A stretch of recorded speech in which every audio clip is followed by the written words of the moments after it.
ये प्रश्न भात भवानी ये विधि शंकर कहा बखानी तो कब हेतु कहब में गाई कथा प्रबंध विचित्र बनाई यह कथा सुनी नहीं होई जन आचरज करे पुन कोई कथा अलौकिक सुन जानी जन आचरज करे जानी राम कथा के मिति जग नाही अत प्रतीति किन के मन माही नाना भांति राम अवतारा रामायण सतकोटि अपारा कल्प भेद हरिचरित सुहाये भांति अनेक मुनि सरगाये करियन संशय अस उर जानी पुण्य कथा सागर रतिमानी राम अनंत अनंत गुण अनंत कथा विस्तार सुन आचरज न माने जिनके विमल विचार।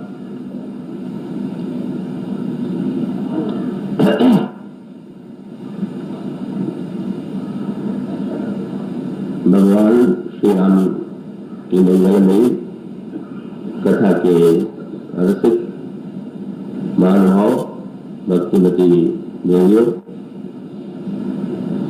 हरि अनंत हरि कथा अनंता के जिस शीर्षक से वाक्य से कल श्री राम कथा प्रारंभ की गई थी उसकी भूमिका आपके समक्ष रखी गई थी। आइए आज भी हम उसी क्रम की ओर एक दृष्टि डालने की चेष्टा करें।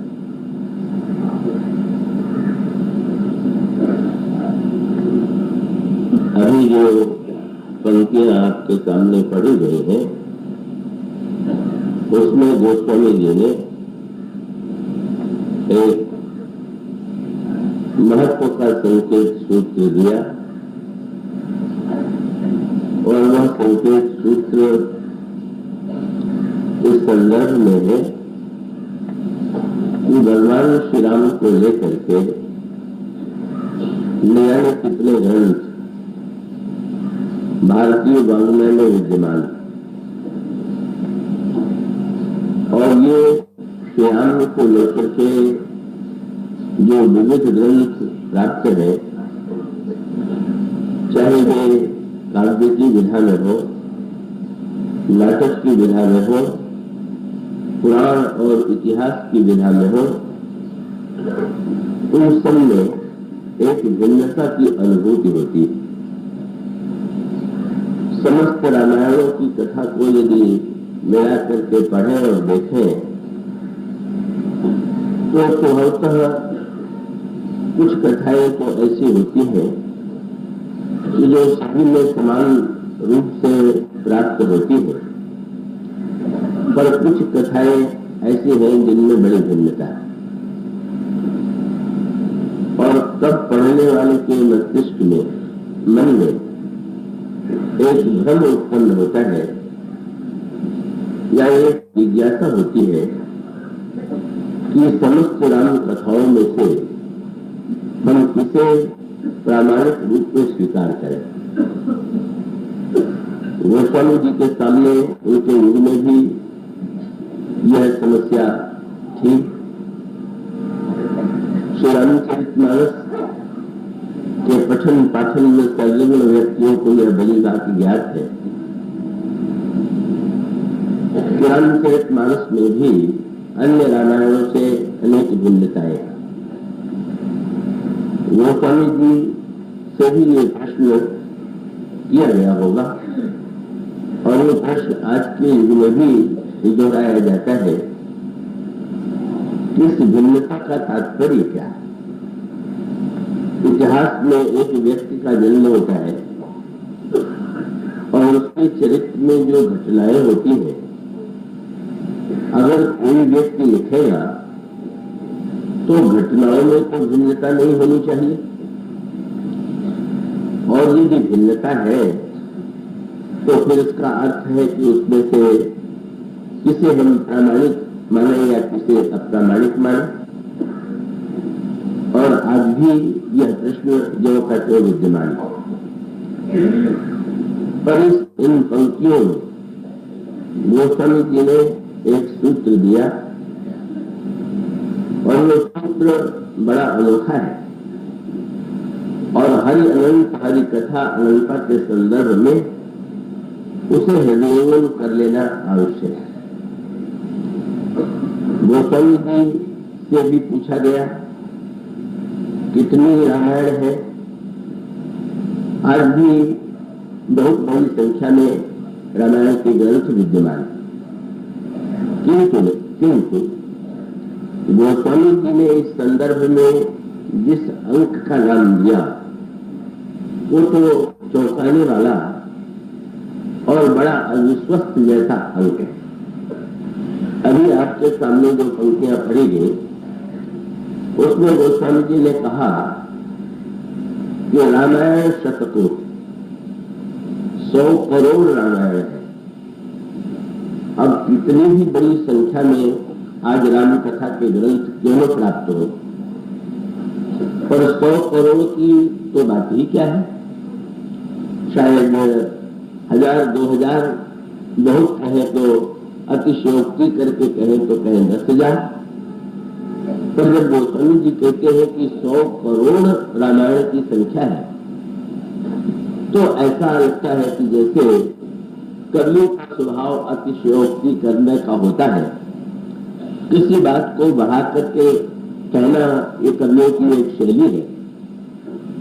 संभवतः इसीलिए गोस्वामी जी ने भी 100 करोड़ के अंक का प्रयोग किया। कहा है वो 100 करोड़ रामायण, कैसे उसका संग्रह और अध्ययन किया जा सकता है। और तब गोस्वामी जी ने इस शतकोट के साथ एक चौंकाने वाला शब्द और जोड़ दिया। उनको 100 करोड़ के अंक से भी संतोष नहीं। मान लो किसी ने कहा कि क्या सचमुच 100 करोड़, तो उन्होंने एक शब्द जोड़ करके कहा कि कोई अंक देना चाहिए, इसलिए मैंने 100 करोड़ का अंक दिया है, पर ये सत्य नहीं। सत्य क्या है? तो इस अंक में एक शब्द जुड़ा हुआ आपको मिलेगा, रामायण शतकोटि अपारा। वस्तुतः रामायण तो इतनी अधिक है कि उसकी गणना हो ही नहीं सकती है, वो तो अपार है।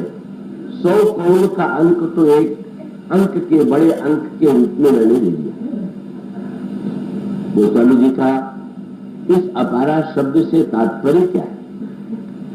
और जब वे 100 करोड़ रामायण कहते हैं तो इसके पीछे जो दर्शन है, इसको हृदयंगम करने के लिए मैं आपको एक दृश्य की दिशा में ले चलूंगा। आइए आप भाव राज्य में उस दृश्य का दर्शन करें। और वह दृश्य ये है, भगवान के परम भक्तों में अग्रगण्य कागभूषण जी, जिनका वर्णन पक्षी के रूप में किया गया है, ये काग कौआ, और वे कागभूषण ने भगवान श्री राम के बड़े ही अनन्य भक्त, और उनके अंतःकरण में अनन्यता ही नहीं, एक प्रकार का विशेष आग्रह विद्यमान। कृपया आप पूरे तन्मय होकर के उन्हें सुने। श्री रामचरित मानस में जिन 4 वक्ता और 4 श्रोताओं का वर्णन किया गया है, उनके नामों से आप भली भांति परिचित हैं।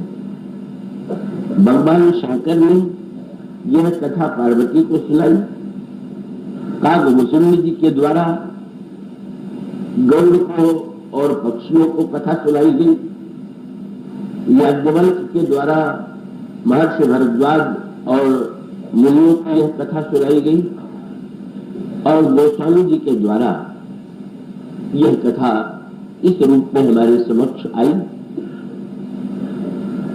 अब इस क्रम के संदर्भ में कुछ तथ्यों की ओर आप ध्यान दें।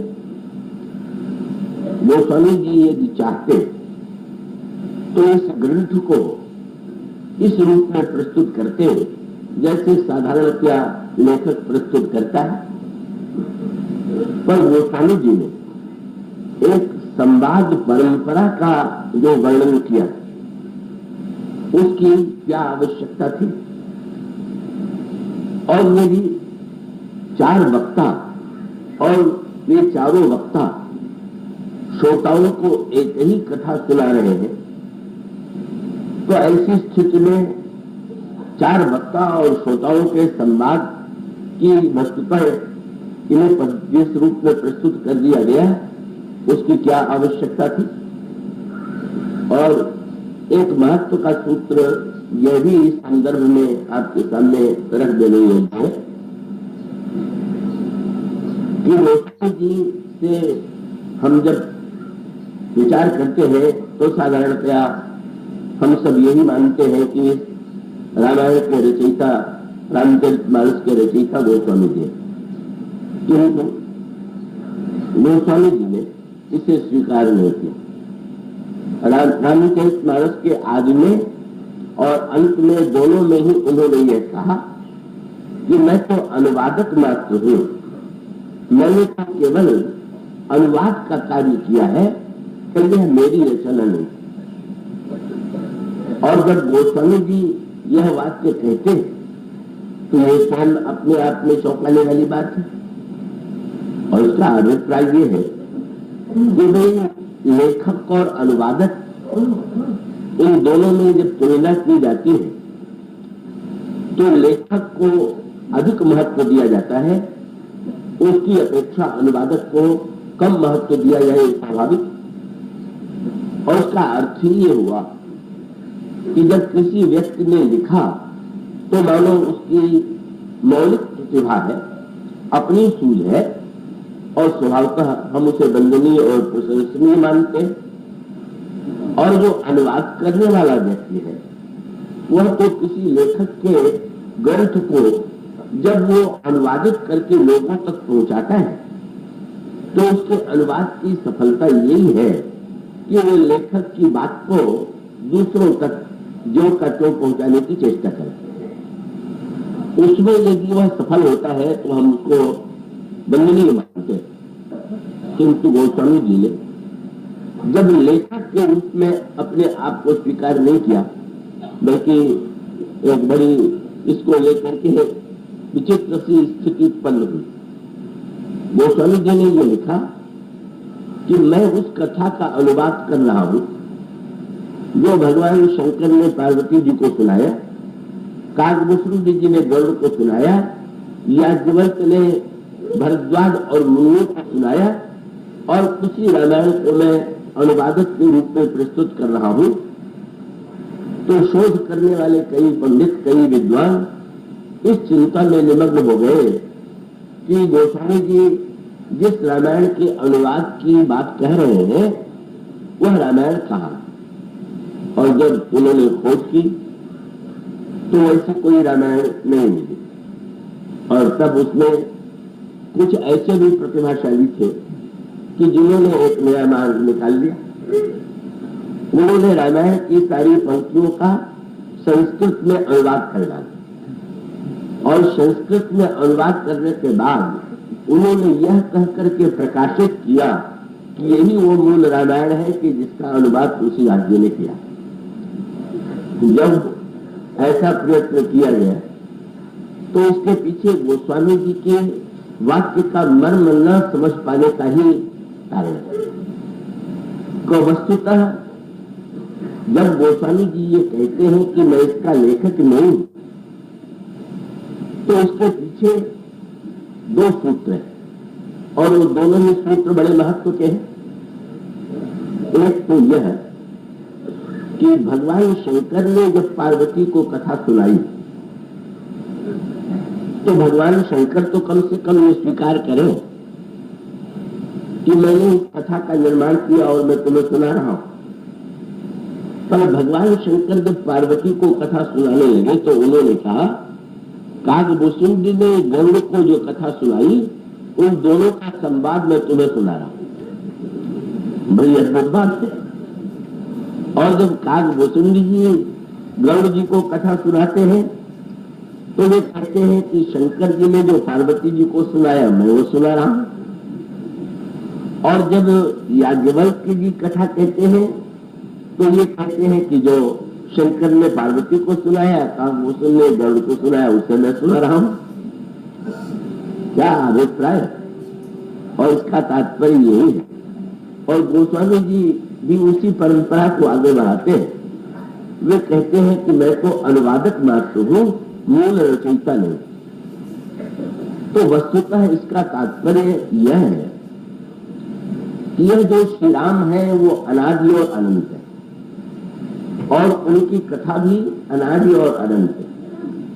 और भले ही गणना करने वाला व्यक्ति अपनी सुविधा या भावना के अनुकूल कहीं से आदि प्रारंभ कर दे, जैसे कमल की पंखड़ियां हो और गिनते समय हम किसी एक पंखड़ी को एक मान करके और अन्य पंखड़ियों को गिने और 1, 2, 3 के अंक का प्रयोग करें, इसी प्रकार से वस्तुतः ये जो अनादि अनंत ईश्वर है का उसकी कथा भी न तो उसका वस्तुतः कोई आदि है और न तो कोई उसका अंत है। किंतु प्रत्येक व्यक्ति अपनी धारणा और मान्यता के अनुकूल आदि की एक कल्पना करता है और आदि की कल्पना करके वहां से वह कहता है कि यह कथा वह है। कागभूषुंडी कहते हैं कि शंकर जी ने जिसे पार्वती को सुनाया, पर शंकर जी यह मानने के लिए बिल्कुल प्रस्तुत नहीं है कि यह उनकी बनाई हुई राम कथा है और वे पार्वती को सुना रहे हैं। वे कहते हैं कि न, यह तो वह कथा है जो कागभूषुंडी ने गरुड़ को सुनाई। और इसका अर्थ ये कि न तो शंकर जी अपने आप को रचयिता मानना चाहते हैं, न कागभूषुंडी अपने को रचयिता मानना चाहते हैं, न याज्ञवल्क्य अपने को रचयिता मानना चाहते हैं। और गोस्वामी जी भी उसी परंपरा का निर्वाह करते हुए कहते हैं कि मेरी रचना नहीं। और ये केवल विनम्रता ही नहीं है, सत्य। और इसका अर्थ ये है कि जो ब्रह्म का अनादि अनंत तत्व है, उसकी कथा है, उसके गुण है, अगर कोई व्यक्ति यह दावा करे कि इस राम कथा का प्रणयन मैंने किया, इस ग्रंथ का लेखन मैंने किया, भगवान के गुणों को मैंने व्यक्त किया, तो ये तो मानो भगवान की महिमा को सपूर्ण बनाने का ही प्रयत्न है और इसके मूल में व्यक्ति का अपना अभिमान ही हो सकता है कि व्यक्ति अपने आप को लेखक के रूप में गौरवान्वित करने की चेष्टा करे। वस्तुतः इसका तात्पर्य यही है कि वस्तु भगवान का जो ये दिव्य चरित्र है, भगवान की जो दिव्य लीला है, अनादि काल से अनंत काल तक निरंतर चलती ही रहती है और विभिन्न व्यक्तियों के माध्यम से वह राम कथा प्रकट होती है।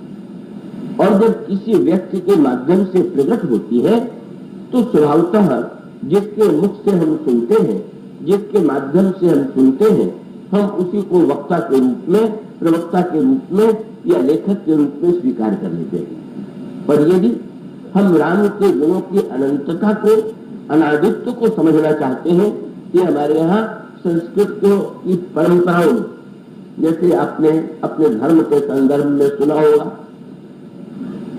कर प्रचलित नाम तो हिंदू धर्म है, पर हिंदू धर्म के नाम से ग्रंथों में इसका वर्णन नहीं प्राप्त होता। इसके लिए जो एक शब्द आपने सुना होगा, पहले वही नाम लिया जाता था, सनातन धर्म। तो सनातन धर्म का अभिप्राय भी यही कि अगर हम ये कहें कि इस धर्म का प्रादुर्भाव इस समय से हुआ, तो इसका अभिप्राय है कि किसी काल में इस धर्म का प्राकट्य हुआ और उससे पहले वह धर्म नहीं था। पर जब ये कहते हैं कि ये सनातनी धर्म है, तो उसका अभिप्राय भी ये है कि वो अनादिकाल का, अगर उसका कोई आदिकाल होता तो अब आदिकाल बता देते, पर ये तो शाश्वत अनादिकाल है। और वेदों के संदर्भ में भी यदि प्रश्न किया जाए कि वेदों की रचना कब हुई, तो आजकल के तो जो शोध करने वाले विद्यार्थी और पंडित हैं, वे तो वेदों के भी काल का निर्णय करते हैं। और आप में से जिनको इस दिशा में रुचि होगी, कब उन्होंने पढ़ा होगा। कोई कहता है वेदों की रचना 3000 वर्ष हुई, कोई कहता है 4000 वर्ष पहले हुई, कोई कहता है 5000 वर्ष हुई। बड़ा अंतर आपको अंकों में मिल जाएगा। पर हमारी परंपरा से अगर आप परिचित हो, जो हमारी वैदिक परंपरा है, उसकी मान्यता यह है कि वेद जो है वो वस्तुतः अनादि है। वेद अनादि है और वेद के अनादित्व के साथ साथ धर्म अनादि है। और उसके साथ साथ जब यह प्रश्न किया गया कि वेद का रचयिता कौन है, तो वेद के रचयिता के रूप में आपको हमारी कम से कम जो मान्यता है उसमें कोई ऐसा व्यक्ति नहीं है, कोई ऐसा ऋषि मुनि नहीं है कि जिसका नाम यह कह करके लिया जाए कि इस मुनि ने, इस ऋषि ने वेद का निर्माण किया। और उसके लिए आपने एक शब्द सुना होगा, अपौरुषेय। अपौरुषेय शब्द का अर्थ है जिसका किसी व्यक्ति ने या पुरुष ने निर्माण नहीं किया। और सत्य यही है कि हम वेद को भी अपौरुषेय मानते हैं, हम अपने धर्म को भी अपौरुषेय मानते हैं। और अपौरुषेय मानने का मुख्य तात्पर्य है, मुख्य अभिप्राय ये है कि जैसे ही यह मान लिया जाता है कि यह किसी व्यक्ति विशेष की कृति है, तो फिर व्यक्ति की तो अपनी सीमाएं होंगी, व्यक्ति का अपना एक काल होगा, व्यक्ति की अपनी एक परिच्छिन्नता होगी। और उसके साथ साथ व्यक्ति के साथ साथ जो समस्याएं हैं वे भी समस्याएं उसमें जुड़ी हुई होंगी। और तब स्वाभाविक रूप से वह रचना जो व्यक्ति के द्वारा की गई वह काल सापेक्ष होगी, समाज सापेक्ष होगी। और इस तरह से वह रचना शाश्वत हो, सबके लिए हो, समान रूप से उपादेय हो, ये संभव हो ही नहीं सकता। और इसलिए राम कथा के संदर्भ को भी समझने के लिए एक बड़े महत्व का सत्य यही है। और इसी के संदर्भ की चर्चा की कल से चर्चा को आप जोड़ लें, उसमें गोस्वामी जी ने आगे चल करके इन्हीं पंक्तियों में राम कथा की तुलना गंगा से भी की। और गंगा के लिए भगवान शंकर ने जब पार्वती जी ने राम कथा के विषय में प्रश्न किया, तो भगवान शंकर ने यही कहा कि पूछे रघुपति कथा प्रसंगा और सकल लोक जग पावन गंगा। ये जो गंगा है, राम कथा वस्तुतः गंगा है। और गंगा शब्द के द्वारा जो बात कही गई, आप उस पर एक दृष्टि डालें और उसकी मूल कथा पर दृष्टि डालें। और वह मूल कथा क्या है? गंगा का प्रादुर्भाव कब हुआ? बल की यज्ञशाला में जब भगवान बामन से विराट बने, बलि ने भगवान से पूछा आप क्या चाहते हैं? और भगवान ने कहा 3 पग भूमि। बलि हंसने लगा, इतने बड़े बालक के पास आकर के बस 3 पग भूमि। क्योंकि बलि की जो दृष्टि थी वो भगवान की ओर जब गई तो उनका तो नाम ही बामन था। 52 अंगुल के केवल भगवान थे। और ये 52 अंगुल के भगवान भी जब 3 पग भूमि मांगे, तो कोई बौला अगर 3 पग नागेगा भी तो पग कितना होगा? बलि को हंसी आ गई, क्या इतने बड़े दानी के पास आने के बाद भी आपको यह मांगने में कोई वो नहीं लगा? भगवान ने मुस्कुरा करके कहा मैं तो इतना ही लेकर के संतुष्ट हो जाऊंगा, तुम 3 पग दे दो। अब इसके संदर्भ सूत्र पर विचार कीजिए। बलि जो है महान यज्ञ कर रहा और दान दे रहा, और उसके यज्ञ में भगवान का आगमन होता है। और आगमन का उद्देश्य क्या है? बहिरंग उद्देश्य तो ये था कि इंद्र को वे स्वर्ग का राज्य देना चाहते थे। स्वर्ग का राज्य बलि ने छीन लिया था और उसके राज्य को लौटाने के लिए ही भगवान बलि की यज्ञशाला में आए और उन्होंने बलि से सारा राज्य लेकर के इंद्र को लौटा दिया। एक बहिरंग कथा का पक्ष ये है, पर उसका अंतरंग पक्ष क्या है? इसका अर्थ तो हुआ कि भगवान बलि के विरोधी हैं और इंद्र के पक्षपाती हैं, क्योंकि इंद्र देवता है इसलिए वो देवताओं का पक्ष लेते हैं, बलि दैत्य है इसलिए दैत्य का वे मानो उसको छल लेते हैं। प्रसिद्ध शब्द यही है कि भगवान ने बामन बन करके बलि को छल लिया। पर जब हम भगवान की दृष्टि से विचार करते हैं तो फिर क्या भगवान भी किसी के शत्रु और किसी के मित्र हो सकते हैं क्या? वस्तुतः भगवान को स्वयं स्वीकार करते हैं कि सकल विष्णु यह मम उपजाया और सब पर मोरी बराबर गाया। जब सारी सृष्टि ही उनकी ही रचना है तो ऐसी स्थिति में देवता भी और दैत्यों का भी निर्माण तो उन्हीं के द्वारा हुआ है, और ऐसी स्थिति में भगवान देवताओं के मित्र हैं और दैत्यों के शत्रु हैं, एक सीमित धारणा है। बहिरंग दृष्टि से ऐसा प्रतीत होता है, पर अगर आप गहराई से विचार करके देखें तो भगवान तो बस रामायण में भी इसको प्राप्त हो गए। जब भगवान ने अवतार लिया तो प्रश्न आया कि भगवान ने किसके लिए अवतार लिया? तो वहां पर आपको 4 शब्द मिलेंगे, विप्र, ध्येय, सुर, संतहित, लीन, मनुज अवतार। ब्राह्मण के लिए, गाय के लिए, देवताओं के लिए और संतों के लिए। और उसका अर्थ क्या हुआ? इन चारों को छोड़ करके संसार में जितने व्यक्ति हैं भगवान उनका हित चाहते हैं कि नहीं चाहते? तो साधारण दृष्टि से देखें तो लगता है कि इन चारों का उन्होंने हित किया, और रावण जो इनका शत्रु है भगवान ने उसका वध किया। भगवान रावण के शत्रु है, किंतु भगवान राम जब अंगद को राजदूत बना करके भेजने लगे तो भगवान ने अंगद को एक वाक्य कहा, और वही ईश्वर का सच्चा स्वरूप। भगवान राम ने अंगद से कहा, अंगद तुम वार्तालाप में इस बात का ध्यान रखना कि काज हमार तासु हित हो, रावण का हित जिसमें हो वैसी तुम बात करना। और उसका सूत्र क्या है? ये तो इनका भी हित चाहते हैं और इनका जो विरोधी है उसका भी हित ही चाहते हैं। वे देवताओं के भी कैसी है, दैत्यों के भी कैसी है, राक्षसों के भी कैसी है। अंतर इतना ही है कि हित के लिए अलग अलग पद्धतियों का वे आश्रय लेते हैं। और उसको इस अर्थ में दृष्टांत के माध्यम से कहें कि जैसे किसी का रोग नष्ट करने के लिए उसे मीठी दवा दी गई और किसी का रोग नष्ट करने के लिए उसे कड़वी दवा दी गई। अगर कोई व्यक्ति ये कहे कि ये डॉक्टर या वैद्य इस रोगी का पक्षपाती है और इसका विरोधी है, तो वो बिना सोचे समझे कह रहा है वो तो दोनों का ही रोग दूर करना चाहता है, और किसी को कड़वी और किसी को मीठी दवा दी जाती है। भगवान सबके परम हितैषी है, परम सुहृद है और सबका हित वे चाहते हैं।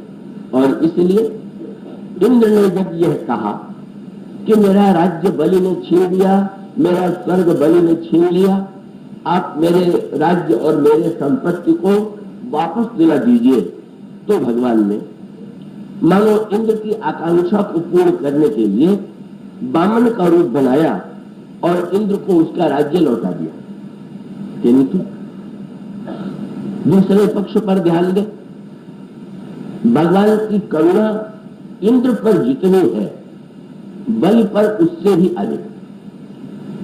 और केवल ये लोग की सृष्टि में वे सबके पिता हैं, अपितु इतिहास के संदर्भ में भी जो बलि है वो महान भक्तराज प्रहलाद का ही पौत्र है। उन प्रहलाद के पौत्र बल के प्रति क्या भगवान के मन में विरोध और विद्वेष की वृत्ति हो सकती थी? अकल्याण की वृत्ति हो सकती थी? छलने की वृत्ति हो सकती थी? नहीं। मानो जो एक व्यक्ति ने जो चाहा भगवान ने उसे दिया और दूसरे व्यक्ति को भगवान ने वह दिया जो भगवान से उसने मांगा नहीं, पर भगवान ने अपनी ओर से चुनाव किया।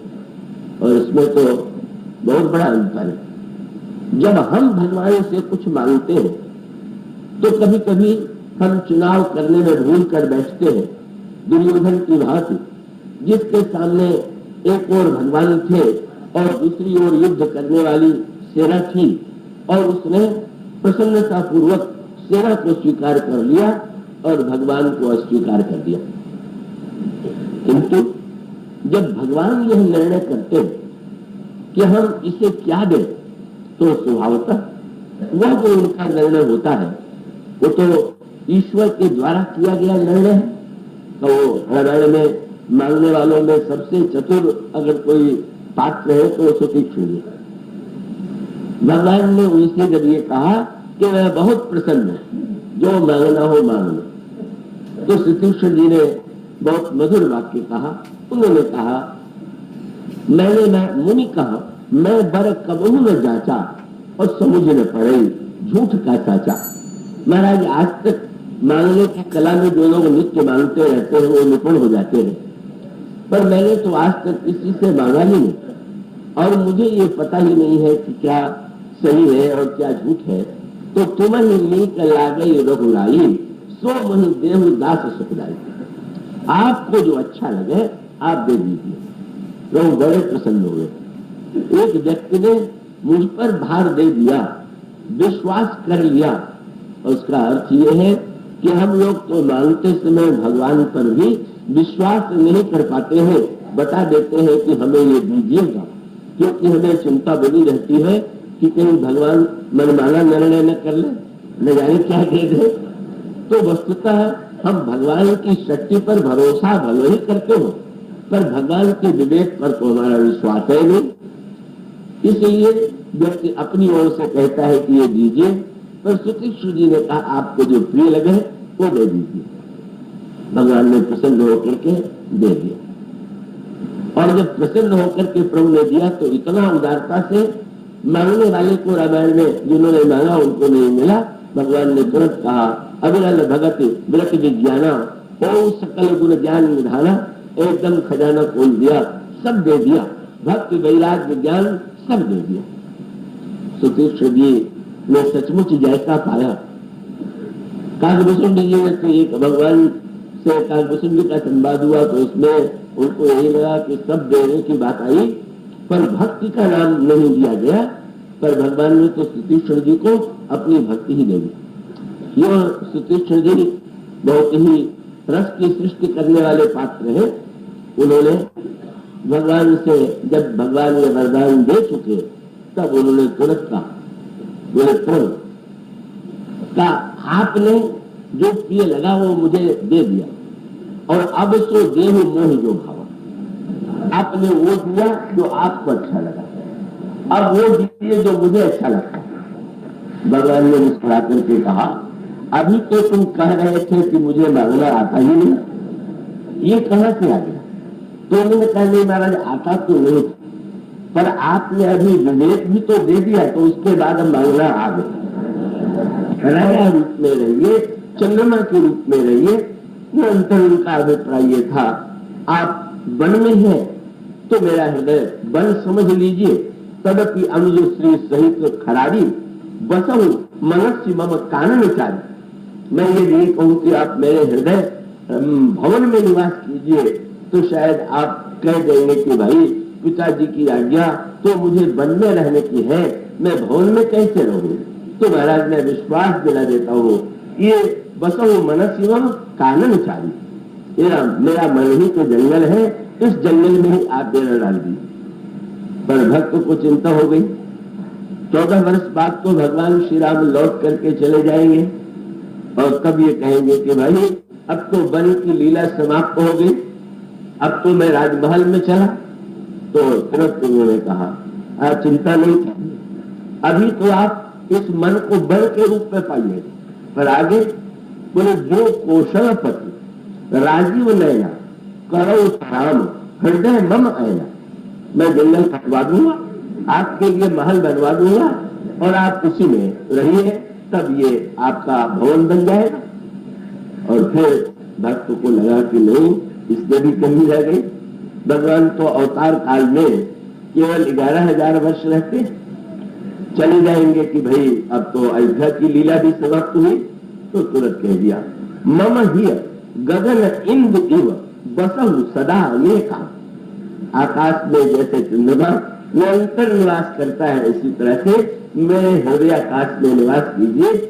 बस गोस्वामी जी ने कहा, देख कृपा निधि मुनि चतुराई, ऐसे सचमुच ऐसे अनोखे ऐसी मांग की कि भगवान को भी लगा कि हाँ ऐसा अद्भुत मांगने वाला तो कोई अन्य व्यक्ति मिला ही नहीं। और इतने में भी संतोष नहीं, भगवान से पूछा कि आप कहाँ जा रहे हैं? बोले मैं महर्षि अगस्त्य से मिलना चाहता हूँ।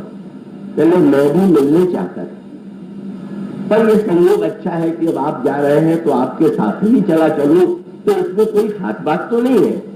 तुरंत कह दिया, बोले अब प्रभु संग जाऊं गुरु पाही, तुम कहना कि निहोरा नहीं, ये न समझ लीजिएगा कि मैं कुछ मांग रहा हूं।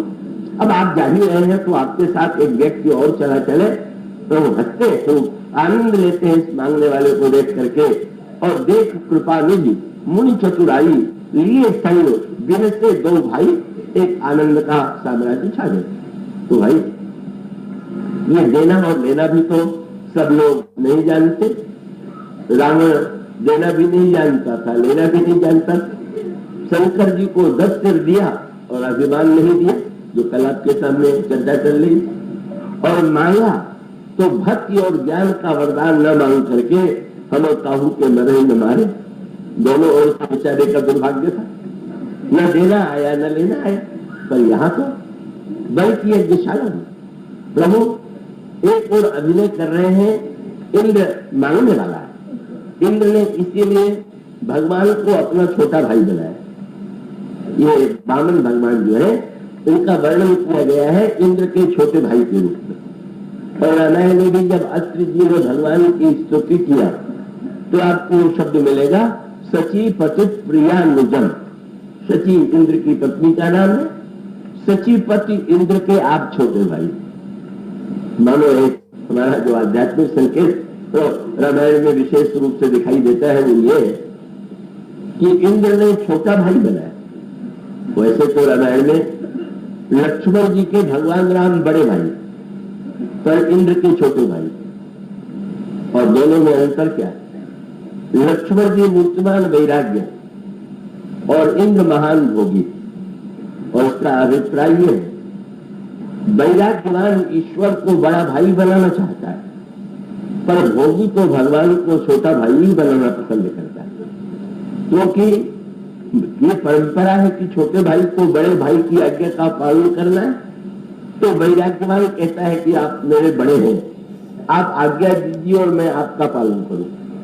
पर भोगी डरता है कि कहीं बड़ा भाई बना दूं और ये कहने लगे सब कुछ छोड़ दो तो गया सब काम से, इसलिए छोटे भाई के रूप में अच्छा चुनाव रहेगा, मैं जो जो कहूंगा वही वही ये करेंगे। यही भोगी की वृत्ति है। इसलिए इंद्र भगवान को छोटा भाई बना लेता है। और भगवान इतने कृपालु है, उनका हृदय इतना उदार है कि जैसे बालक यदि मिठाई के लिए व्यग्र हो तो मां उसको मिठाई भी दे करके उसको तृप्ति देने का तीखी चेष्टा करती है। भगवान इंद्र के छोटे भाई बन गए और इंद्र को राज्य लौटाने के लिए वामन बन करके आ गए। पर दूसरी ओर भगवान की करुणा यह थी, यदि ये तो मेरे भक्त प्रहलाद का पौत्र है और उस प्रहलाद का पौत्र है कि मेरे कहने के बाद भी भगवान ने प्रहलाद से बार बार कहा मांगो मांगो मांगो, पर बार बार यही प्रहलाद ने कहा महाराज सबई वणिक, क्या हम व्यापार करते हैं? भक्ति व्यापार नहीं है, हम आपसे प्रेम करते हैं, हम आपसे कुछ नहीं चाहते, कुछ नहीं चाहिए। पर भगवान ने जब बार बार हट किया कि नहीं, कुछ तो मांगना ही पड़ेगा मेरे संतोष के लिए, तो प्रहलाद में कितनी उत्कृष्ट भावना उनके वाणी से प्रकट हुई। प्रहलाद ने यही कहा कि प्रभु, बार बार आपने मुझसे ये कहा कि मांगो, और बार बार आपने कहा मांगो, मैंने कहा मुझे नहीं चाहिए, पर आप बार बार कह रहे हैं, इसका अर्थ अब मैं समझ गया। क्या? कि मेरे हृदय में यदि कहीं मांगने की इच्छा छिपी न होती तो आप इतना आग्रह न करें। तो इसका अर्थ यह है कि मेरे हृदय में इच्छा है पर मैं नहीं जानता, तो आप अगर देना ही चाहते हैं तो यही वरदान दीजिए, ये मेरे हृदय में जो मांगने की छिपी हुई इच्छा है ये भी मिट जाए। भगवान प्रसन्न हो जाते हैं। ऐसे महान निष्काम भक्त प्रहलाद का ये पौत्र यज्ञ कर रहा, और उसके अंतःकरण में एक गर्व है कि मैंने विश्व के राज्य को भले ही अधिकार में ले लिया, पर मैं दानी हूं और मैं दे रहा हूं। दान की परंपरा, और भगवान इतने कृपामय कि मानो उन्होंने ये अनुभव किया कि भाई दानी को भी, दानी के वृत्ति में जो कमी है, इस भक्त प्रहलाद के पौत्र में जो कमी है, उस कमी को भी तो दूर करना चाहिए। और तब करुणा में भगवान प्रतिगृहीता के रूप में, दान लेने वाले के रूप में यज्ञशाला में आ गए। जो संसार का स्वामी है, जो ब्रह्मांड जिसका है, जब वह मांगने वाले के रूप में आया और छोटे रूप में आया, तो उसका सांकेतिक तात्पर्य यह है कि ये संसार में भी देखा जाता है, मांगने वाला व्यक्ति अपने आप को बड़ा मानता है और लेने वाले को छोटा मानता है। ये स्वभावतः देने वालों के मन में वृत्ति होती है। और मानो ये संस्कार सांकेतिक रूप में बलि के जीवन में भी दिखाई दिया। बलि ने जब ये कहा जो मांगना हो वो मांग लो, तो एक गर्व था कि मेरे पास क्या नहीं है और मैं क्या नहीं दे सकता हूं। पर भगवान ने मानो उस भक्त के गर्व को, प्रहलाद के पवित्र के गर्व को मिटाने के लिए ये कहा कि अच्छा तो मुझे 3 पग भूमि दे दो। 3 पग का अर्थ तो बड़ा ही विलक्षण है, और विलक्षण यह था कि संसार में जितने व्यक्ति हैं उनके पग तो 2 ही हैं, और 2 पग वाला व्यक्ति जो होगा वो 2 पग दे सकता है। पर भगवान कहते हैं मुझे तो 3 पग चाहिए, और दे सकोगे क्या? भाषा बड़ी सांकेतिक थी, और वस्तुतः दानी व्यक्ति के पास में 2 ही पग होते हैं, तो 2 ही पग दे सकता है। या तो द्रव्य दे देगा, अर्थ दे देगा, या काम दे देगा, भोग की सामग्री देगा। आप इसे छोड़ करके किसी व्यक्ति को देंगे क्या? भगवान मानो 2 पग वाले से कहते हैं, वो कहता है बिना सोचे समझे जो मांगेंगे वही मिलेगा। भगवान मुस्कुरा करके जब कहते हैं तो मानो मन का जो एक सात्विक गर्व है दानी का, अरे मुझे जैसे दानी के पास आए तो फिर मांगो ना कोई ऐसी वस्तु। और तब भगवान ने एक कौतुक किया। बलि ने कहा कि अच्छा तो आप 3 पग नाप लीजिए। और तब भगवान विराट होने लगे, बढ़ने। मानो भगवान यह बताना चाहते थे कि अगर तुम दान देते समय लेने वाले को छोटा मानोगे तो देने के बाद तुम्हारे मन में अभिमान होगा। पर जब देने वाला अपने आप को लेने वाले के सामने छोटा माने, ये सूत्र केवल उसी संदर्भ में नहीं है, प्रत्येक दान के संदर्भ में, कि देते समय आप स्वयं लघु हैं कि आप स्वयं विराट हैं। भगवान इस सत्य की अनुभूति बलि को कराना चाहते थे, और भगवान अपना विराट स्वरूप प्रकट कर रहे हैं। और याद रखिए, भगवान को तो जाने दीजिए, अगर संसार के भिखारियों से भी आप कह दें कि चाहे जो मांग लो, तो उसकी मांग के सामने आप असमर्थन हो जाएंगे। वो तो सब कुछ आपका लेने का ही प्रयत्न करेगा, और ऐसा साहस किसमें है? पर भगवान का कौतुक ये था, तुमने कहा क्या तुम किसी व्यक्ति की कामना को पूर्ण कर सकते हो, इच्छा को पूर्ण कर सकते हो? क्या किसी व्यक्ति में, सजीव व्यक्ति में ये सामर्थ्य है? भगवान बढ़ने लगे। दैत्यों के क्रोध की सीमा नहीं रही। दैत्यों ने कहा, ये कितना धूर्त और छली है, आया तो कितना छोटा सा, जब इसने 3 पग मांगा तो कितना छोटा सा, तो 3 पग उस पग से नापा जाएगा कि इस पग से नापा जाएगा? पकड़ लो उसको, बंदी बना लो। पुराणों में कथा आती है, वो भगवान पर आक्रमण करने के लिए प्रस्तुत हो गए। और तब बलि ने तो पहचान लिया कि तो साक्षात भगवान ही। तो बलि ने दैत्यों से यही कहा, अरे भाई तुम देख क्यों नहीं रहे कि भगवान को तुम सामने देख रहे हो? और भगवान तो यदि चाहते, वो तो सर्वशक्तिमान है, वो तो मेरी संपत्ति जो कुछ है जिसे मैं अपनी मानता था वो अपनी है भी नहीं, पर जो मेरे अधिकार में है तो उसे भी छीन करके इंद्र को दे सकते थे। ये तो इनकी कृपा है कि शक्ति होते हुए भी मांगने आ गए हैं। तुम इसका धन्यता का अनुभव करो, क्या तुम इन्हें परास्त कर दोगे क्या? मानो वो दैत्य स्थूल दृष्टि से देख रहे थे और उस बल की दृष्टि व्यापक थी। मानो भगवान ने कृपा करके बल के अहंकार को ही नाप लिया, बल के कर्तृत्व को ही नाप लिया। और उसकी अंतिम परिणति इस रूप में जिससे आप परिचित हैं कि 2 पग में ही सारे ब्रह्मांड को प्रभु ने नाप लिया। और उसके बाद बलि से कहा कि तुमने कहा था 3 पग भूमि देंगे, तीसरा पग और दो। बलि ने कहा, महाराज अब तो मेरे पास कुछ नहीं है, अनुभूति हो गई, कुछ नहीं। भगवान ने कहा, तुमने वचन दिया है, नहीं दे रहे हो, तुरंत बांध करके गिरा दिया। हाय हाय मच गई। कहा जाता है कि दान का महान फल, और इतना बड़ा दान दे दिया और बदले में भगवान ने बांध ली। पर भगवान ने जब बांधा तो दैत्यों को ये लगा कि इन्होंने बंधन में बांध लिया, पर यह तो दृष्टि थी। कब भगवान ने बांधने के बाद कहा कि सोच लो, जो वचन दिया उसे पूरा करो। और बलि ने कहा कि अब तो केवल मैं ही बचा हुआ हूं, मुझे को नाप लीजिए। तो उन्होंने प्रसन्न होकर के एक चरण बलि के सिर पर रखा, दूसरा चरण उसके चरण पर रखा। और सचमुच लोगों ने बड़े आश्चर्य से देखा कि 2 पग में तो सारा ब्रह्मांड है और बलि का शरीर एक पग सचमुच पूरा हो गया। उसी समय पधारे प्रहलाद। प्रहलाद को जब भगवान ने देखा तो थोड़ा मन में एक क्षण के लिए लगा कि कहीं मेरे भक्त प्रहलाद को ऐसा तो नहीं लगेगा कि मेरे पौत्र के साथ ये क्या व्यवहार। पर प्रहलाद के पास तो भक्त की आंखें थी और प्रहलाद ने गदगद कंठ से आंखों में आंसू भर करके भगवान से कहा कि आज तो मुझे अपने पौत्र के भाग्य से ईर्ष्या हो गई। कितना सौभाग्यशाली है।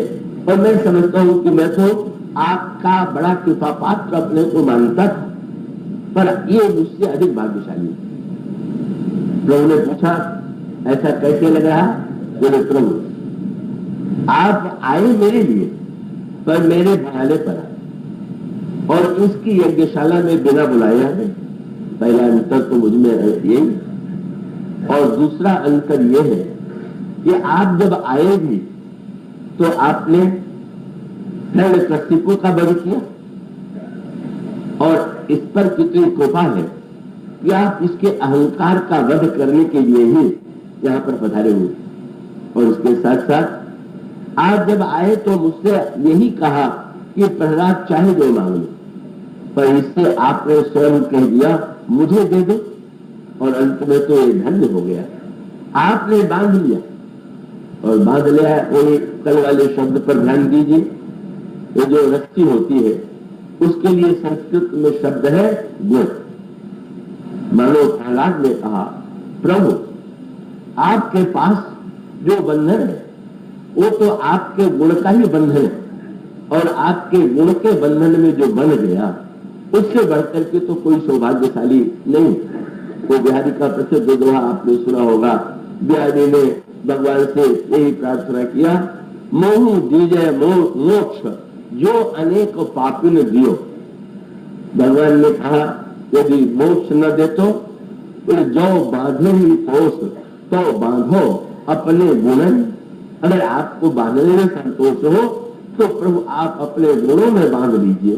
सचमुच वह व्यक्ति धन्य है जो भगवान के गुण के बंधन में बंधा हुआ है। अपने माया के बंधन में तो व्यक्ति बंधे हुए हैं, दुर्वासनाओं के बंधन में तो जीव बंधे हुए ही है, पर भगवान ने जिसको अपने गुणों के बंधन में बांधा, अपनी कृपा, अपने शील, अपनी उदारता, ये भगवान के गुण। सुग्रीव के लिए विभीषण शरण में आए तो सुग्रीव ने यही कहा, राखिए बांध, इसको बांध करके रख लीजिए, ये शत्रु का भेजा हुआ है, भेजिया। भगवान ने जब विभीषण ने प्रणाम किया, उठे और हृदय से लगाया, कस करके भुजाओं से समेट करके हृदय से जब लगाया तो सुग्रीव की ओर देखा, मित्र तुम्हारी आज्ञा का मैंने पालन किया, तुमने मुझसे तो नहीं कहा था कि इसको मार डालिए, तुमने ये भी नहीं कहा कि इसको निकाल दीजिए, तुम्हारे मुंह से तो यही शब्द निकला कि राखिए बांध, इसको बांध के रख लीजिए। तो देख लो, मैंने भी सोचा इसको ऐसे बंधन में बांध के रखें कि फिर संसार में बदलने वाले तो छूटने के लिए व्यग्र होते हैं, पर छूटने का नाम न लेने पावे, और मेरी भुजाओं के, मेरे स्नेह के बंधन से बढ़ करके और कोई बंधन मेरे पास नहीं है। और विश्वास रखो, अब ये इस बंधन में बंधने के बाद कभी नहीं आएगा। सचमुच विभीषण ऐसे प्रेम बंधन में बंधे कि वो तो सर्वदा के लिए भगवान के बंदी हो गए। वस्तुतः भगवान जब बांधते हैं, जब उनके हाथों में बंधन है तो बंधन तो उनके गुण का ही बंधन है। प्रहलाद ने यही कहा, आपके गुणों के बंधन में बन गया, और आपके जिन चरणों को पाने के लिए भक्त व्यग्र रहते, आपने स्वयं अपना श्री चरण इसके मस्तक पर रख दिया। मैं समझता हूं कि इसके समान सौभाग्यशाली कोई नहीं है। मानो परिपूर्णता हो गई यज्ञ में, जहां पर कर्तृत्व है, अभिमान शेष बचा हुआ है। मानो यज्ञ की पूर्णाहुति नहीं हुई, और यज्ञ की पूर्णाहुति का अभिप्राय है अहम का समर्पण, बलि का अहंकार छूट गया, और देन लेन कैसा पक्का रहा। इससे बढ़िया तो देन लेन हुए ही। भगवान ने स्वर्ग ले लिया और इंद्र को ले दिया, इंद्र मगन, वाह वाह, मेरा राज्य तो वापस मिल गया। और फिर भगवान ने बलि से यही कहा कि अब मैं क्या दूं, और तब कितना चतुर निकला बलि, मांगने में कितना चतुर। भगवान से यही कहा, भगवान ने कहा, बलि तुम्हें मैं स्वर्ग के स्थान पर पाताल में भेजूं। स्वर्ग ऊपर है और पाताल नीचे, और जीवन में भी स्थिति ऐसी आती है, कोई व्यक्ति कभी ऊपर उठता है और कोई व्यक्ति कभी नीचे जाता है। जब ऊपर जाता है तो लोग कहते हैं भगवान की कितनी कृपा, और कोई व्यक्ति नीचे उतार दिया जाए तो लगता है भगवान रुष्ट है। भगवान ने एक को स्वर्ग भेजा, स्वर्ग का राज्य लौटाया। उसने सोचा भगवान ने मुझ पर बड़ी कृपा की, पर भगवान ने जब प्रहलाद से कहा, जब बलि से कहा तुम पाताल जाओ, तो लगा नीचे उतार दिया। पर धन्य है बलि की दृष्टि। बलि ने कहा बस और कुछ नहीं चाहिए, निरंतर आपका दर्शन मुझे होता रहे, इतनी ही कृपा कीजिए। और ये वरदान यदि जीव मांग सके कि प्रभु आप ऊपर पहुंचाइए या नीचे, पर आपका दर्शन होना बंद न हो, आप हर जगह दिखाई देते हैं। और तब रामायण का वह बात, स्वर्ग नरक अपवर्ग समाना, जह तह दीख धरे धनु बाना, कर्म वचन मन राउर चेरा, राम करहु तेहि के उर डेरा। स्वर्ग में भी, नरक में भी, मोक्ष में भी, बंधन में भी, ऊंचे और नीचे परिस्थितियों में भी वही एकमात्र ईश्वर सर्वत्र दिखाई दे। जनक की कथा आपने सुनी होगी। जनक को ले जाया जा रहा था ब्रह्मलोक की ओर, पर नरक के मार्ग से ले जाया गया, ये मान करके कि जीवन में कभी एक भूल हुई है तो केवल नरक के मार्ग से ले जाया जाए, उससे उस कर्म का निराकरण हो जाए। पर जब जनक उस नरक के मार्ग से चलने लगे तो नरकवासियों को जब उनके शरीर की वायु का स्पर्श हुआ तो बड़ा ही सुख, बड़े संतोष और आनंद की अनुभूति हुई। और उन्होंने कहा, कौन है कि जिसके शरीर के स्पर्श सुगंध से हमें शीतलता मिली? और जनक ने यही आदेश दिया कि हमारा विमान यहीं रोक दो, हम यहीं रहेंगे। अब तो बेचारे दूत तो बड़े संकट में। महाराज, आप नरक में कैसे रहेंगे? वो तो हो ही नहीं सकता। और तब उन्होंने पूछा, व्यक्ति ऊपर क्यों जाता है? उन्होंने कहा, जिसने सब कर्म किया है, पुण्य किया है, वो ऊपर जाता है। तो तुरंत जनक ने ये कहा कि तो फिर मैं जितना अपना पुण्य है इन सारे नरकवासियों को दान में देता हूँ। जब मेरे पास पुण्य नहीं रह जाएगा तो मैं नरक में रह जाऊंगा। पर ये लोग जो है सबके सब ऊपर भेज दिए जाए, सबके सब जीव ऊपर चले गए। दूतों ने कहा, आप भी तो पधारिए। उन्होंने कहा, मेरे पास तो कोई पुण्य बचा नहीं, अब मैं ऊपर कैसे जाऊं? बोले, महाराज, आपने सारे पुण्य का दान दे के जो पुण्य किया है उसका फल भी तो सोचिए कि आपने कितना बड़ा पुण्य किया। और उसका अर्थ ये है कि सच्ची दृष्टि जिसको मिल गई उसको तो प्रत्येक परिस्थिति में भगवान, मानो प्रहलाद ने यही कहा, तो बलि ने यही कहा, कहाँ आप भेजते रहे, इसकी बात नहीं है। यत्र पुत्राप, गोस्वामी जी भी यही कहते हैं, मम जन्म निज कर्म बस भ्रमति जगदोन संकट अनेकम तत्र त्वद्भक्ति संजय सज्जन समागम सदा भव तुम्हें राम विश्राम अनेकम। गोस्वामी जी कहते हैं, प्रभु कहीं भी जन्म हो, कहीं भी भेजिए, पर आपके संतों का संग होता रहे और आपके चरणों की का दर्शन होता रहे। और सचमुच कैसा अनोखा देन था। सब कुछ देने के बाद भगवान को ही जब कह दिया दर्शन देने के लिए, तो भगवान ने सचमुच दर्शन देना स्वीकार कर लिया। और इंद्र घाटे में रहा कि बलि घाटे में रहा, इंद्र ने सब कुछ के बदले में स्वर्ग पाया और बलि ने स्वयं वही बात, वो दो दोहा जब भक्त भगवान से कहने लगा, तन भी तेरा, मन भी तेरा, तेरा पिंड प्राण सब कुछ आपका। भगवान ने कहा, अपने लिए तो कुछ रखो। उसने कहा, हाँ महाराज, एक वस्तु मैंने अपने लिए रख लिया। क्या? बोले, तन भी तेरा, मन भी तेरा, तेरा पिंड प्राण सब कुछ तेरा, लेकिन तू है मेरा। यह जादू का ज्ञान, सब कुछ तो आपका है पर आप तो मेरे, अब क्या बचा?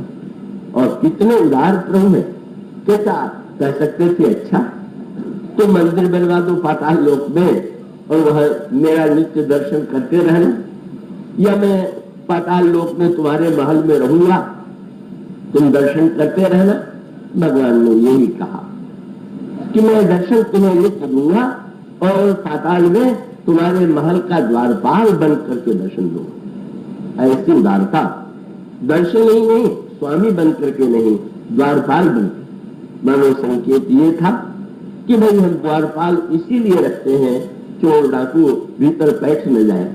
हम लोगों के जीवन में द्वारपाल है ही नहीं, और या द्वारपाल ऐसे हैं तो वो चोर डाकुओं से मिले हुए उन्हें भीतर घुस जाने देते हैं। पर भगवान ही जिसके द्वारपाल बन गए, क्या उसके जीवन में कभी किसी बुराई का प्रवेश हो सकता है? और इस तरह से प्रहलाद के बलि जो है मानो धन्य हो जाता है और भगवान का निरंतर साहचर्य उसे प्राप्त हो जाता है। और उसी के पश्चात उसी संदर्भ से जो जुड़ी कथा है, उसी समय गंगा का जन्म हुआ। गंगा भगवान के चरणों में ही निवास करने वाली, और वो पहले भी सर्वदा। बस इस संदर्भ पर आप गहराई से विचार करें। गंगा का जन्म, गंगा कहाँ है? जब ये माना जाता है कि गंगा का मूल उद्गम भगवान का चरण है, तो फिर इसका अर्थ ये है कि वे तो सदा विद्यमान थे। और वही संदर्भ राम कथा के रूप में भी जोड़िए, वही सूत्र क्या कथा का जन्म होता है कि कथा अनादि है और उसका भी सूत्र वही, उसका भी अभिप्राय वही कि एक दृष्टि से देखें तो आदि की कल्पना होती है और आदि की कल्पना इस रूप में होती है कि बड़े की यज्ञशाला में जब भगवान ने अपना चरण बढ़ाया और वो चरण ब्रह्मलोक में पहुंचा तो ब्रह्मलोक में ब्रह्मा ने कमंडल लेकर के भगवान के इन चरणों को धो लिया। कमंडल भी पहले से था, उसमें जल भी न जाने कब से था और भगवान के चरण भी सदा ही सदा। पर आज जब भगवान का चरण धोने लगे ब्रह्मा तो बस कमंडल में जो जल आया वही जल जो है गंगा के रूप में विश्व के कल्याण का हेतु बन गया। और इसका मूल तात्पर्य, इसका मूल अर्थ यही कि वो शाश्वत होते हुए भी कब प्रकट होता है, बस प्रकट होना शब्द और बात, किसी वस्तु का जन्म लेना और प्रकट होना और बात। और इसका अभिप्राय यह है गंगा शाश्वत है तब वो प्रकट हुई और कब हुई, उस समय ब्रह्मा के का जो कमंडल है ये विचार का कमंडल है और उसमें जो जल भरा हुआ है वो भावना का जल है। बस यही इन तीनों का जो सामंजस्य है, भावना का जल, विचार का कमंडल। ब्रह्मा से किसी ने पूछ दिया कि पहले आपने भगवान का चरण धो लिया होता तो भी तो गंगा आ जाती, या आज ऐसी क्या बात हो गई कि आज आप भगवान का चरण धो रहे हैं, कमंडल भी जल भी। ब्रह्मा ने यही कहा, ब्रह्मा ने बिल्कुल ये नहीं कहा कि भगवान ने बल के अभिमान को नाप लिया, अभी तो ब्रह्मा ने ये कहा कि आज वस्तुतः प्रभु जो इतने बड़े दिखाई दे रहे हैं वो मेरे कर्तृत्व के अभिमान को नापने के लिए। तो ब्रह्मा ने यही कहा कि मैं ये समझता था कि मैंने कितना बड़ा ब्रह्मांड बनाया है, मैं बहुत बड़ा रचयिता हूं, पर जब 2 पग में ही पूरा हो गया तो मैं समझ गया मेरा ब्रह्मांड कितना छोटा है। और इसका अर्थ यह है व्यक्ति को अपने कर्तृत्व में, अपने गुणों में अभिमान तभी होता है जब भगवान के उस विराट रूप पर उसकी दृष्टि नहीं होती है, भगवान की महिमा, भगवान के गुण उस पर जब दृष्टि जाती है तो लगने लगता है अरे मैं गर्व कर रहा था। और इसका अर्थ यह है हम सब तो कोई छोटी सी वस्तु, घर भवन वस्तु बना लेते हैं तो गर्व करते हैं, पर ब्रह्मा का भी अभिमान वे प्रसन्न हो गए, प्रभु कितना ये क्षुद्र ब्रह्मांड है, आप ही विराट हैं। और तब मानो जब जीवन में अकर्तृत्व का उदय हो, कर्तृत्व का अभिमान मिटे और अपने भावना और विचार के द्वारा उसे हम भगवान के चरणों से जोड़ दें, तभी भक्ति की गंगा का प्रकट होता है। और यदि राम कथा भी गंगा है, संयोग दोनों गंगा जो है वो भगवान शंकर से जुड़ी हुई, वो गंगा भी निकल करके भगवान शंकर के मस्तक पर आई और ये राम कथा की जो गंगा है वो भी शंकर से जुड़ी हुई है। बस पूछो रघुपति कथा प्रसंगा, सकल लोक जब पावन गंगा, अंतर केवल इतना है वो गंगा भगवान शंकर के मस्तक पर आई और बाहर प्रवाहित हुई। और ये राम कथा की गंगा शंकर जी के हृदय से निकली हुई गंगा है।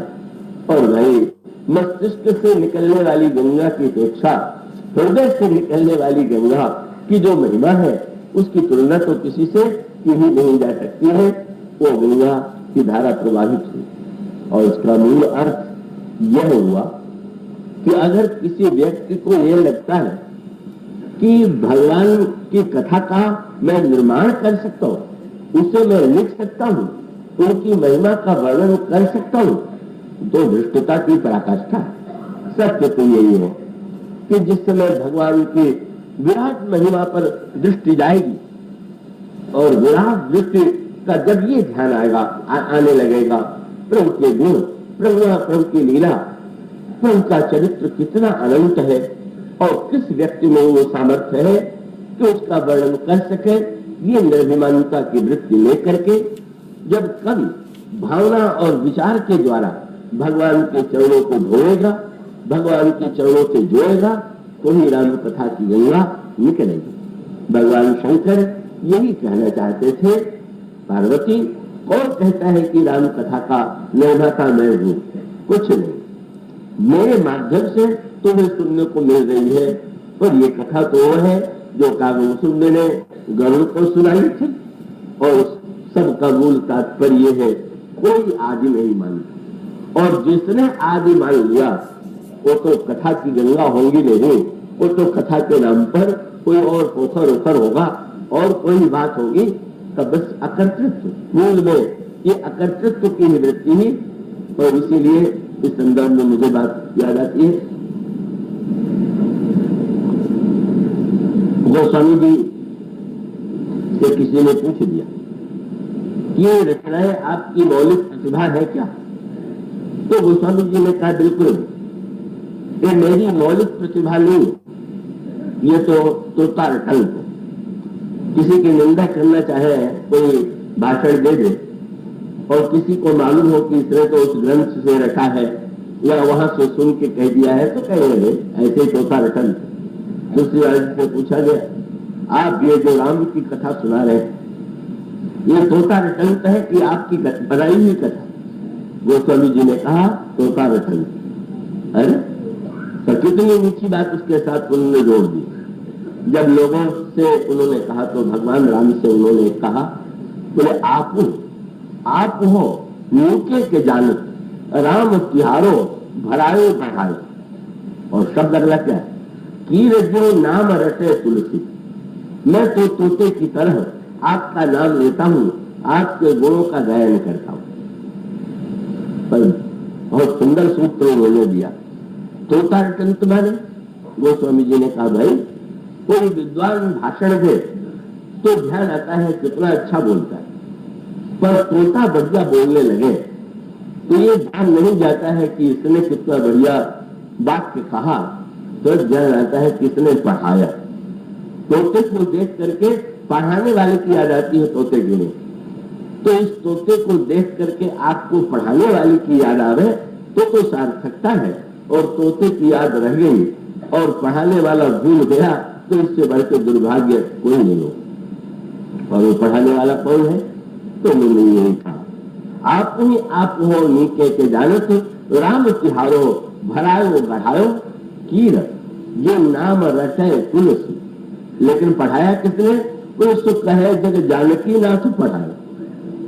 जब लोग तुलसीदास को देखते हैं तो कहते हैं अरे ये बात कहां से आ सकती थी, ये जरूर राम का पढ़ाया हुआ है। और यही तो, और इसीलिए गोस्वामी जी ने कहा, कई लोग कहा करते हैं कि बड़ा नाम हो रहा है, कहीं ऐसा तो नहीं होगा कि नाम डूब जाए। तो उन्होंने पोल से यही कहा, सोई है खेद जो वेद कहो, न घटे जन जो रघुवीर बढ़ायो, और हो तो सदा हर को असवार, तिहारो ये नाम गयंद चढ़ायो। मैं तो गधे का सवार था, आपके नाम ने हाथी पर चढ़ा दिया। अगर मैं फिर से गधे पर बैठा दिया गया तो मेरे लिए तो अभ्यास पुराना है, पर वो तो आपके नाम की ही महिमा कम हो सकती है, मेरी तो नहीं। और इसलिए बस ये 4 वक्ता और 4 श्रोता, उनका मूल अभिप्राय बताने का ये था कि प्रभु का जो अनादि अनंत गुण है, वो अनादि अनंत गुण व्यक्ति के माध्यम से प्रकट होता है। कभी काव्यवसुंद के माध्यम से, कभी शंकर के माध्यम से, कभी याज्ञवल्क्य के माध्यम से, कभी तुलसी के माध्यम से। इसलिए इस राम कथा का रचयिता होने का जो दम्भ करता है वो वस्तुतः अभिमानग्रस्त व्यक्ति है। और इसी संदर्भ में जो बात मैं अनुभव करता रहता हूँ, मैं तो निर्णय करने में असमर्थ हूँ कि कहलाने वाला किधर ले जाएगा। मैं तो किसी और सूत्र के लिए चला था और उसका संदर्भ यही था कि काव्यवसुंद जी को तब भगवान श्री राम ने इस सत्य का साक्षात्कार कराया, और उसका संदर्भ इस रूप में रामचरितमानस में आता है। भक्त काव्यवसुंद का पक्षी, और पक्षी के रूप में का ये कह सकते हैं कि भगवान शंकर जो है ज्ञान के आचार्य, और ज्ञान का अर्थ है जहां पर निष्पक्षता, और पक्षी का अर्थ है जहां पर पक्षपात। और इसका अर्थ ये हुआ कि राम कथा का एक वक्ता निष्पक्ष भी है और एक पक्षी भी है।